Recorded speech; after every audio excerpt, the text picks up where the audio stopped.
The older that I get and the more dating that I've previously done, the more I realized that men and women are often asking completely different questions about dating and both think that the other side has it easier. So today, what I'm going to do is I'm going to go through the 10 biggest questions that I've been asked about men and midlife dating, and I'm going to give you my honest opinion on it. So the first one is why do men struggle to communicate emotionally?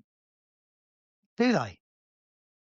Is that not just perceived by women because you don't understand how guys communicate to each other? Yes, we don't talk everything out.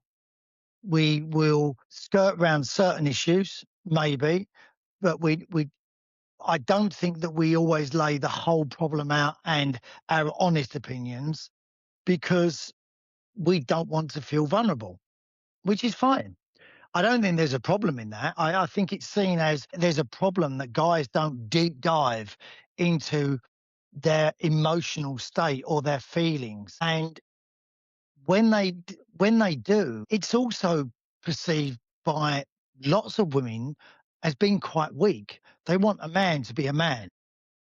And I'm not massively into the whole macho bullshit of it all anyway. But I know like from my perspective that I need to be with the right person in the right circumstance to actually talk to them. And what I found with my friends as well is you have certain friends for different attributes. You'll have the friend that's great to go out with on a night out. You'll have the friend that's funny. You'll have the friend that's good looking. You'll have the friend that is talk to everyone. You'll have the friend that listens. And you'll have a friend that you know that you can't say anything serious to because they're gonna they're just gonna make everything into a joke, which sometimes is what you need. You have friends for different moods, different occasions, and friends bring different attributes. And with that, I found as you get older, that's why your friends change as well, because sometimes the attributes that they may have brought you in the past, you grow out of, or the role that you play in their life, you just get sick of.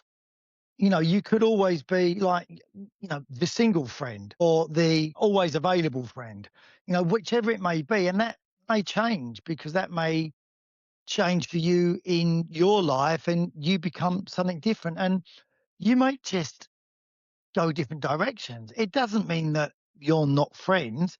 It just means that maybe you're just not as close as you were before.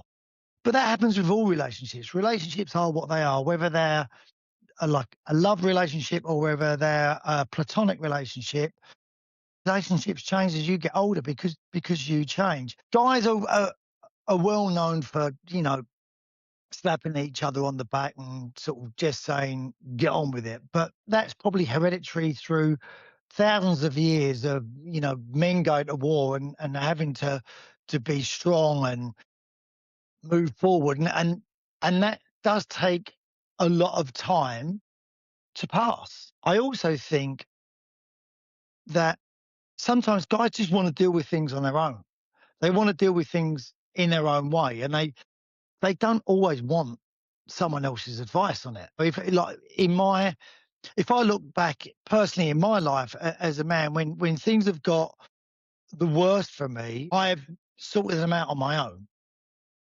There's been other people around, but I've not had or chosen, I think, not had, I've not chosen to have anyone there with me to sort that out. I've wanted to do it on my own. And that could be why I'm an independent person. Obviously, I'm sure if you were to psychoanalyze me, that would go back to, childhood, et cetera, et cetera. But that's just how it is. And I think all guys are different and all of them want to just like talk in this emotional way now that, I listen to people in their 20s now talk to each other. Not so much in this country, but I've got to say, when I, when I watch a lot of the reality shows from the States, and I listen to them talk. They're saying a lot of words, and they're all the right words about empathize and I hear you and I understand and I see you and all that, but they don't look like they're bloody listening, and they don't. When you actually analyse what they've said, they don't actually say a lot. There's no real meaning to it. It's just a lot of words, but the actions are kind of just the same. Where sometimes I think for guys, they want to feel like they're supported with, and that just could be someone there. You know, they don't need to say anything. I think that's the difference. I think women want to speak it out. Women want to talk it out and get to the bottom of it and analyze it left, right, and center, and they get their friend's opinion, and their friends will then get their friend's opinion.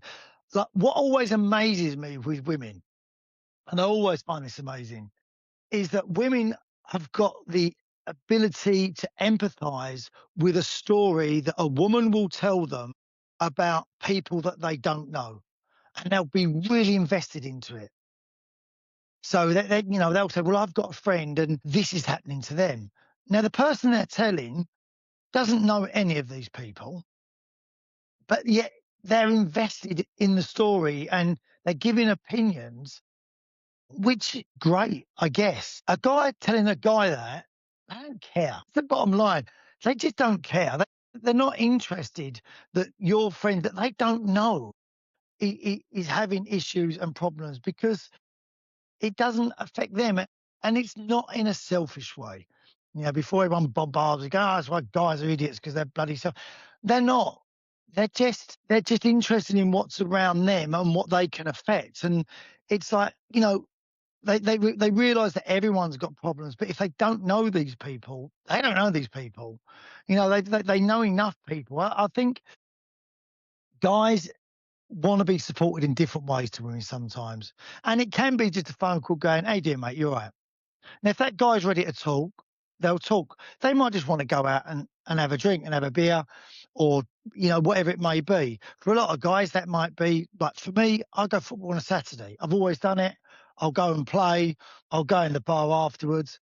Don't necessarily talk about anything that's going on in my life, but you just feel connected to people. And I think that helps. So do men struggle emotionally, or do they just communicate in a completely different way? And women don't necessarily understand that. Next one. Why do men disappear after seeming interested? Because they realise they're not interested anymore. That's the bottom line. And I think a lot of these questions cut both ways. People can be really keen, first of all, but then they can see things in you that you won't know. You'll have no idea about. But with them, they hit a nerve and they just go, "No, not for me." And then while they're in that phase of, especially on dating apps, while they're in that phase of, "I'm not sure, I'm not sure about them. Yeah, I fancy them, or yeah, I find them interesting." If something else comes along, their attention will just switch. Simple as that. And it's not personal. It's not personal. So if you're finding that a guy disappears after seemingly interested, the simple answer is they're not interested anymore. Because if someone's interested in you, they'll show it. They'll make an effort. If you send them a message, it's that when I hear from people, "Oh, I'm terrible on my phone." Yeah, you're not terrible if it's something that you want to do. You're only terrible on your phone when you don't care. That's the bottom line, because women are just as bad. Women will meet a guy, and as soon as that guy texts, it's like, "Oh, on the phone. I'm texting straight away. I'm messaging back." But once they start to go off that guy, or the same guy with girls, then it'll be half hour later, and then it's an hour later, then it's a day later, and then it's a few days later. Then the messages there's no questions in the messages anymore. It's just replying to what you said. Like, "Yeah, how's your day going?"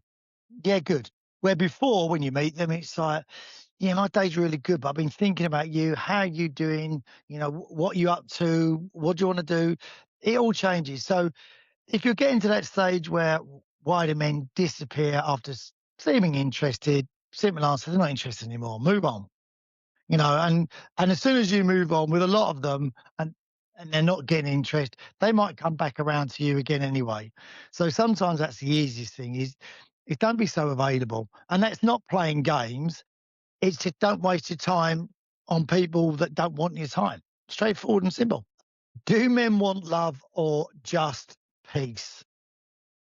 Depends on the guy. If you're going on these dating apps and you're seeing a good-looking guy who's in shape, he's going to the gym, and he's got everything about him, dresses well or whatever it may be, that guy is doing that for a reason. And they're good reasons, completely good reasons. But that guy is looking after himself. He's going to the gym because he wants to look good, because he wants to see that in a partner. He's not necessarily looking for peace.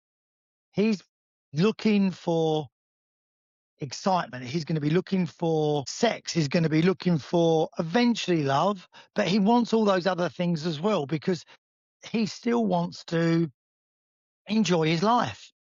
And maybe he's changed that. If you're looking at guys that look tired, they're not looking after themselves, and they look like they need a cuddle, they're probably looking for peace, because those poor guys have probably been through the mill, left, right, and centre, one or two times, and just had enough of it. And they haven't got around to looking after themselves yet.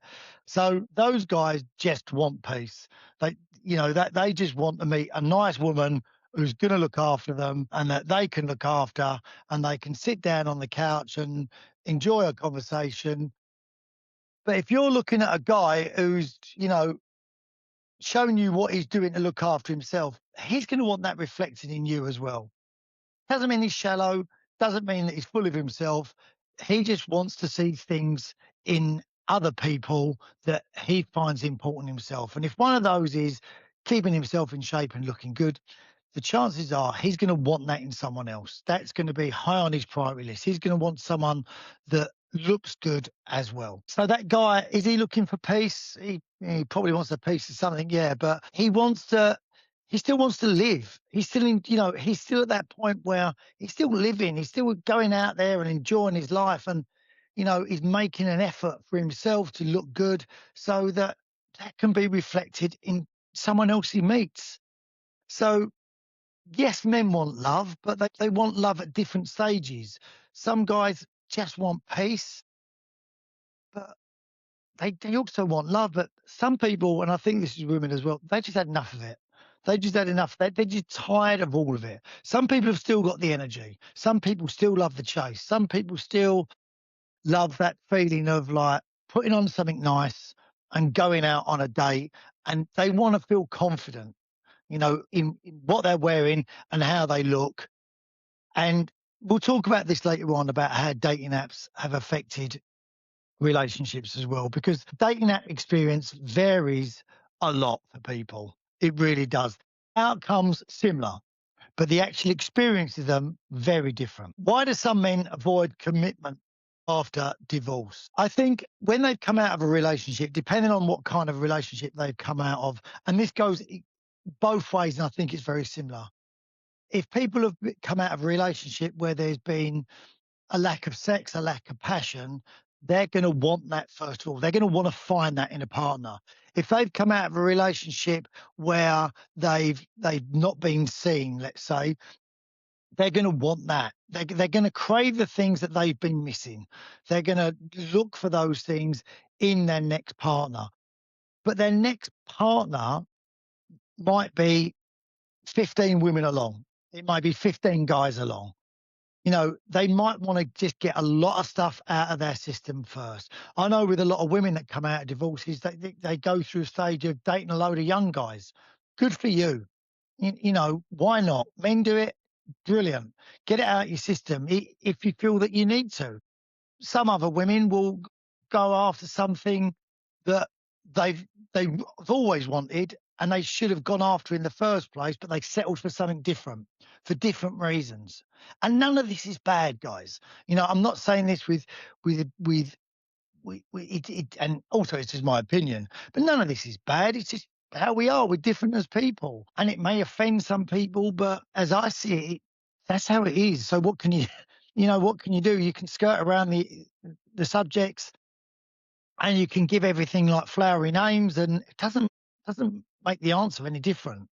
It just might make it easier for you to hear it, but the nuts and bolts of it will still be the same. So after divorce, I think if you've been through where, it's stressful divorce as well. I've not been through divorce, but I've got friends that have, men and women, and for both sides, it's stressful. And both sides, it becomes resentment. And when there's kids involved, it's so bad. I'm a strong believer that I think before you get married, you should write up a contract of what you do when you break up. Not like I guess it is a prenup to a certain degree, but agree everything when you love each other for when you don't. Do you know what I mean? Because when you stop loving someone, and if someone's cheated, there's resentment, and there's an element of you want a little bit of revenge as well. So your judgment is clouded, and it's, you're so full of rage sometimes for each other, and then things get dragged up. That if you just had a contract in place that at the end of it, that you decided when you were, both in love with each other, and you wanted the best for each other if anything happened, it's all sorted. It's already done. It's already sealed. You can't do anything out about it. You save a fucking fortune on lawyers, so that will help you as well. So I don't think men are avoiding commitment after divorce. They just need, same as women, just need time to be ready to commit to something again. That's all. Some people come out of relationships where there's been no commitment at all by anyone. So they're ready to jump into something in a great way that has got commitment. Someone that does go, I want to be with you. You know, you're the one I want to be with. Because they could have been in a relationship where they were like 15th on the list behind, a football team, a night out with the boys, the job, whatever it may be. They found themselves way down the list, and they just want to be a bit high on that list for someone. So they may be ready to jump into that straight away because that's what they were missing. Why do men seem lonely but still avoid relationships? Okay, there's a massive difference between being lonely and being unhappy. And given the choice, anyone that's been there, you'll choose lonely every time. Because when you're unhappy, that's a whole different kind of loneliness, and that's the worst kind of loneliness. Being in a relationship where you're unhappy because you are alone, but you're alone with someone. That sounds weird, but those of you out there will know exactly what I mean. So, given the choice, men are gonna choose lonely every time. Doesn't mean they're avoiding a relationship. They're just looking for the right one. That's the only thing. And if you feel like they're avoiding a relationship with you, say you're with a guy and he's not committing, and then you're going, he just wants to see me a couple of times a week and he doesn't want to commit. I want about and moving in with each other, and he's avoiding it. He doesn't want to. That's the bottom line. He does not want to. Doesn't mean that he doesn't want to be with you. Doesn't mean that. It doesn't mean that he wants to break up with you, not see you. He just doesn't want to do it yet. And your decision is, if that's good for you, great. If it's not good for you, no. We all have a choice in these things, and it's whether it suits your lifestyle or not, and whether you can understand it. You may not like it. Understanding it is completely different, and I can empathize with that. When you date someone with kids, if you may not like a lot of things, but as long as you understand them, it makes a world of difference, an absolute world of difference, because you understand why decisions are made. They may not be good for you. They may not suit your timetable or what you want. But ultimately, in relationships, we all are kind of selfish, which we should be, because we want out of it what we want out of it. And if you're not getting what you want out of it, it's not a relationship, is it? It's a one-way street. So, you know, I don't think men avoid relationships. And if they are avoiding it, it's because they don't want one. They've been married, they've done that. They've been on a divorce. They just may want a different kind of relationship. They may want an independent relationship where, they're with you, but they may be on their own 2 or 3 times a week, or have their own house and they don't want to live with you. Loads of women are like that now. It's about finding people, like we said at the beginning, that reflect your values and what you want. And it doesn't mean it's always going to be that way either. Things change in terms of, they may get to a stage later on where they go, do you know what? I think I'm ready to be with you more, or live together, or always be in the same place together, just not necessarily one house. We might have two houses, your house, my house, but we still live together. Do men care about emotional connection as much as women? Yes, they do, but it comes after a lot of other things for them as well. They need to be sexually attracted to a woman, physically attracted to a woman. And you may hear different things, but that's very high on their list. They want you to be funny. They want you to be outgoing. They want all these things. But the very first thing is going to be visual. And do they find you? Do they want to get you in bed? They want to know that first. They want that attraction. Once that happens, there needs to be other stuff as well. If there's not other stuff that attracts them, then they're going to go. And then you're going to think, he just wanted to sleep with me. Yes, he did just want to sleep with you, but he didn't find anything else after that in you for him. Doesn't mean there's not anything in you for someone else. It just means for him, he didn't know that. Women are different. Women want to know there's something there before they commit. Men can find someone attractive, sleep with them, and then go from there, finding out about that person.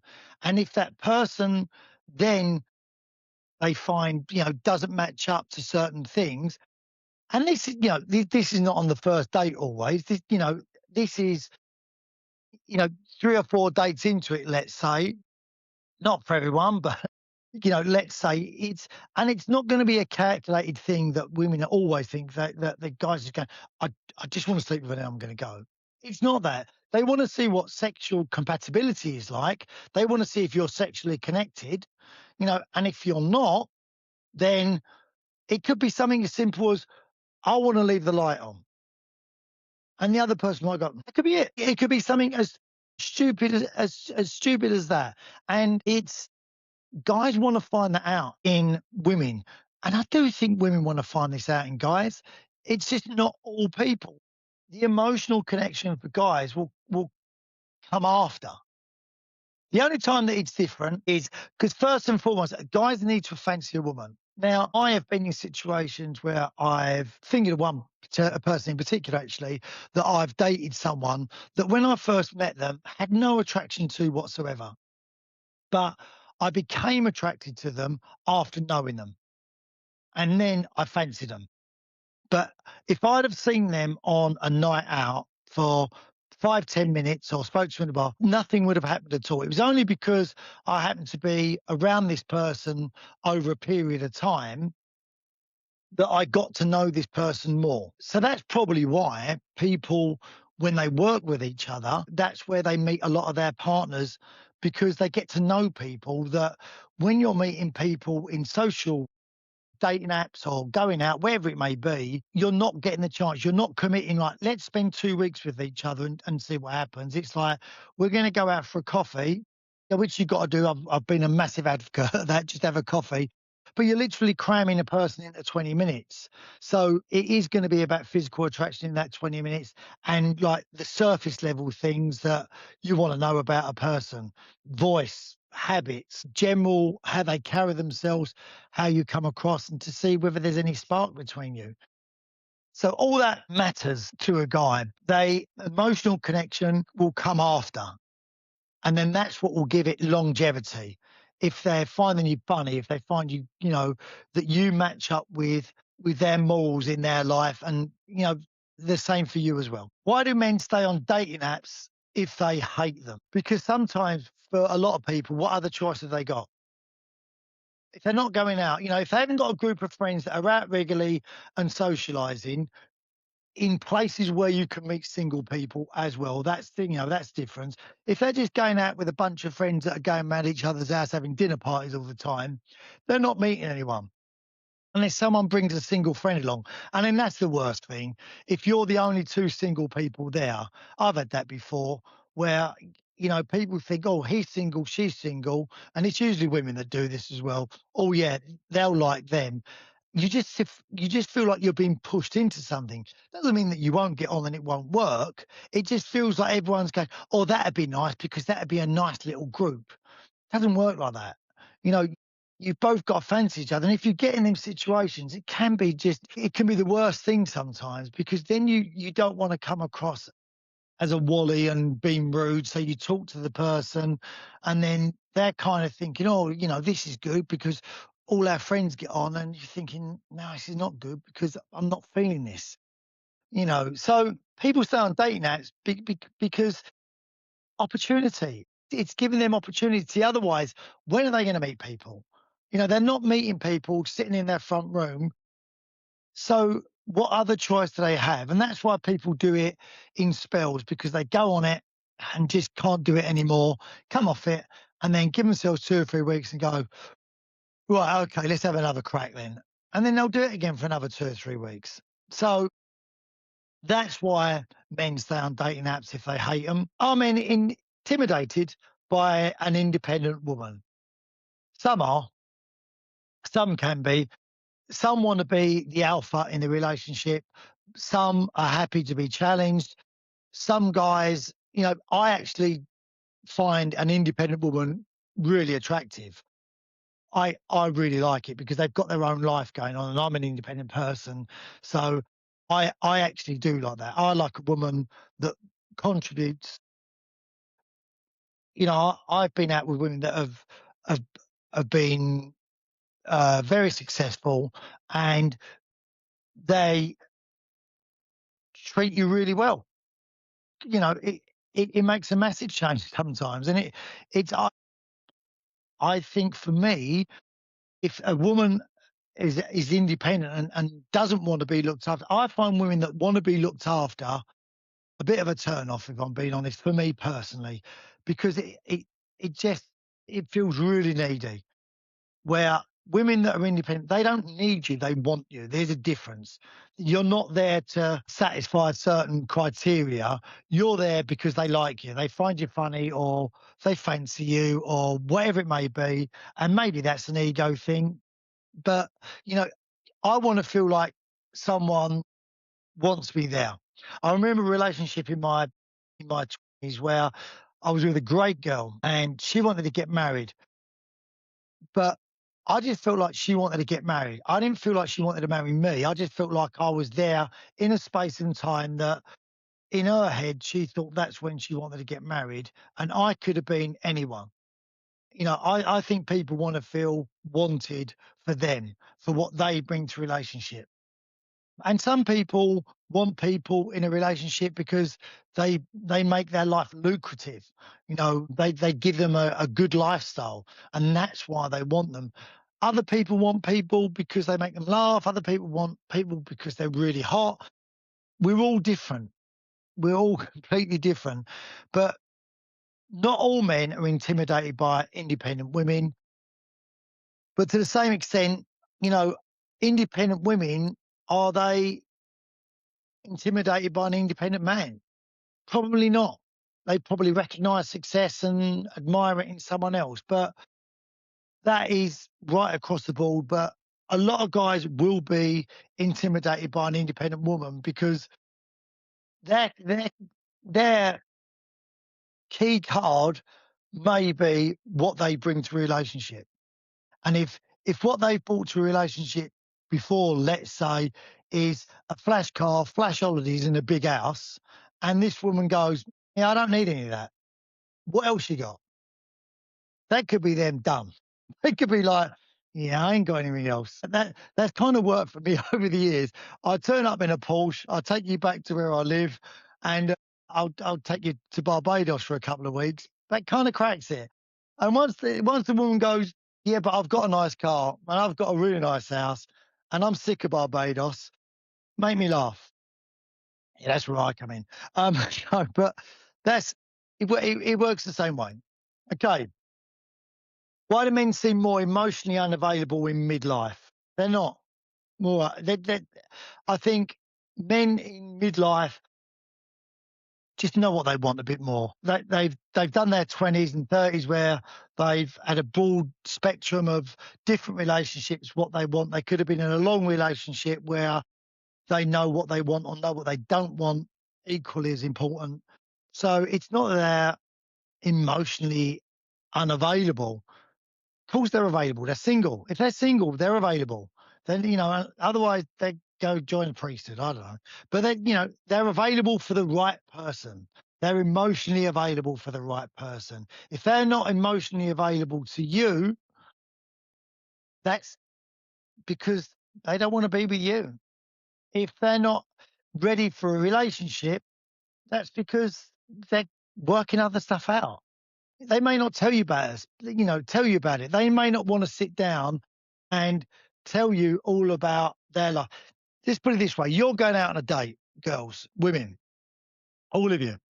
You're going out on a date with a guy. That guy, you say to that guy, so tell me about your last relationship.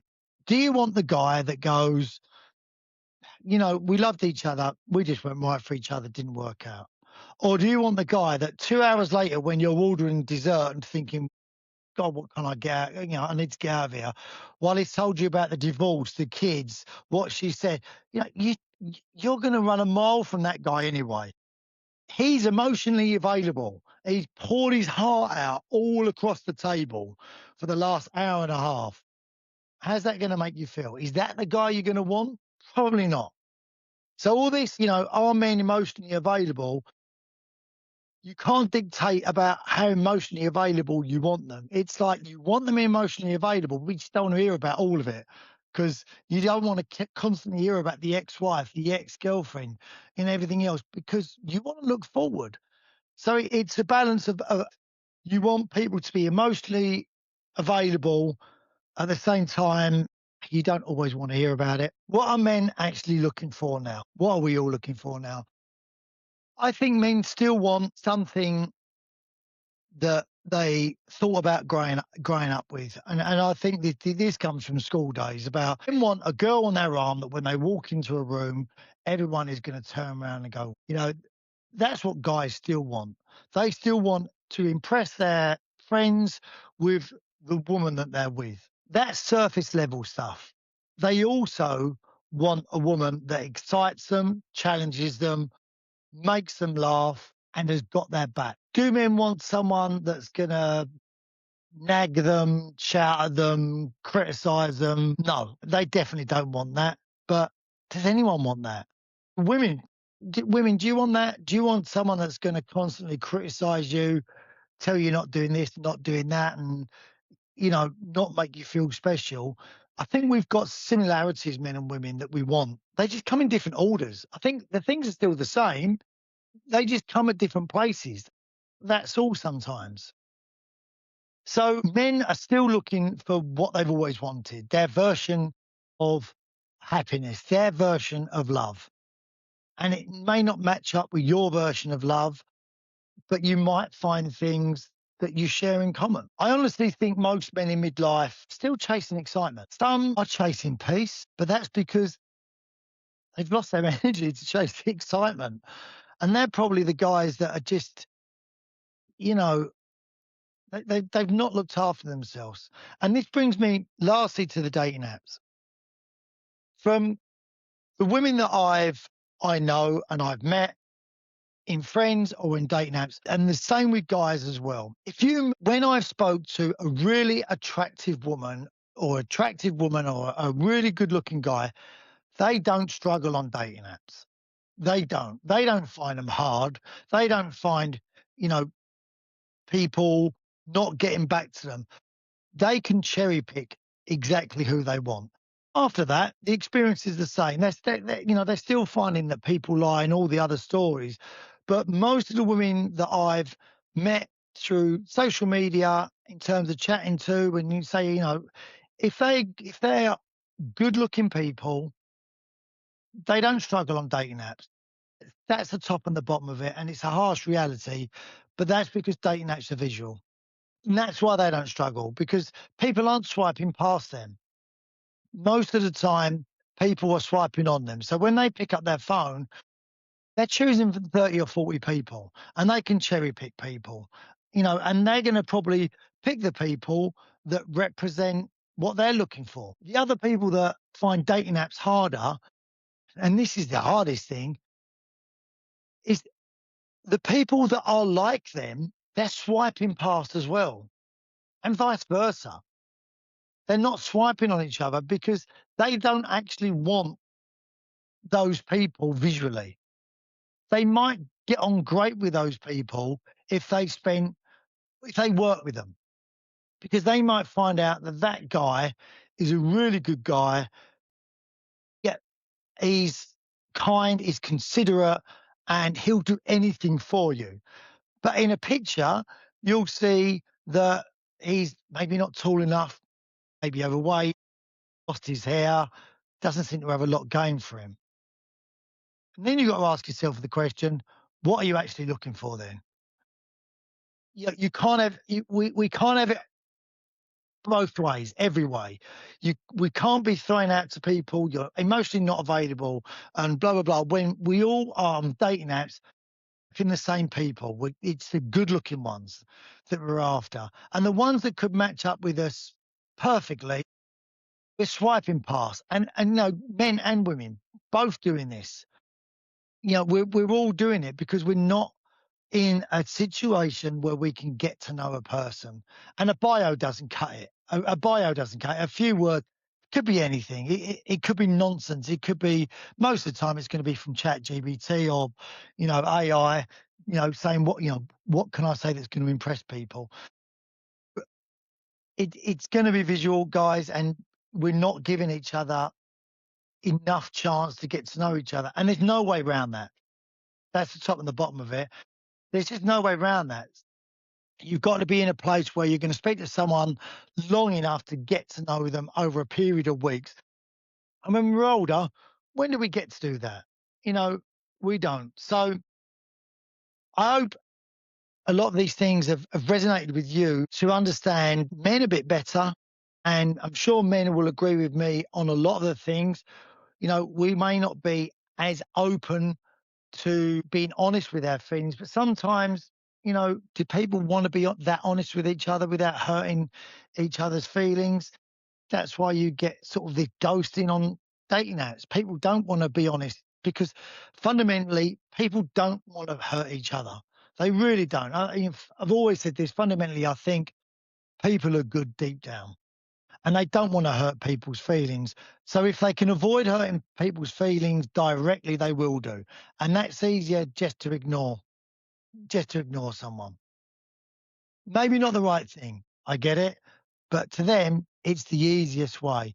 And I think if we accept ghosting as a no, you're not getting a reason. I just don't want to see you, which is hard to take. And that that takes a long time to get to. I realise that. But it makes your life easier when you do. If you don't hear from someone, don't worry. People will give you time when they want to give you their time. If they're not giving you their time, you've got all the answers that you need. Thank you for listening today. Give me your feedback, guys. Give me any questions that you might have on all of these. I really appreciate you following. Make sure you do click the button, follow, subscribe to the channel, and make sure you like. Take care, guys. Speak to you soon. Bye bye.